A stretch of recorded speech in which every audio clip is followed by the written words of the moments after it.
Etching is a 500-year-old intaglio technique where the ink is taken from the incised lines rather than the surface of the plate.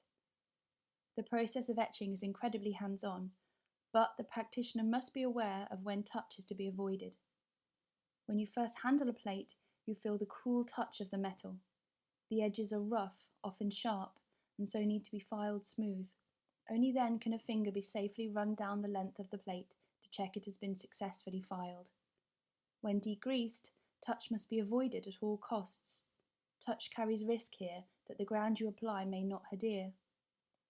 Wax is applied to the plate and the metal is hot, our fingers only able to make contact for the briefest moment to remove the plate from the heat.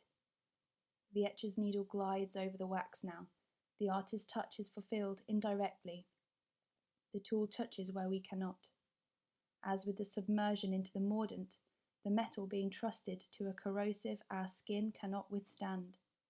When bitten, the fingers feel for the grooves, touch confirming what is too subtle for our eyes alone to detect.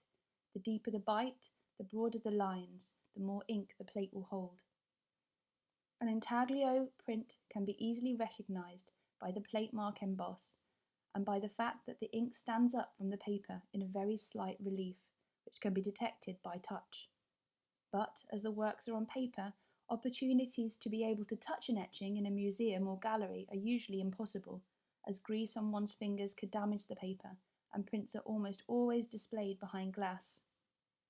Sadly, because of this, the viewer misses out on the one thing that connects the work to the process, the physical feel of an etching, the subtle raised lines.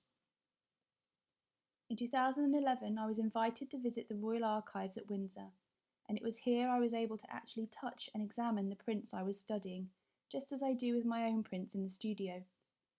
I was delighted to find that the 18th century Goya etchings I handled still carried the emboss of the plates, and as I reluctantly but excitedly stroked my fingers over the surface, it was easy to detect the raised lines, creating an instant connection to the artist and the process. Touch is a basic and fundamental human desire, which is often denied the non-practitioner in a fine art setting. It carries a feeling of taboo, sadly cutting off one of the senses that was so fundamental in the act of making, creating a feeling of detachment and mystery. To be able to touch is to attain access to the maker's world.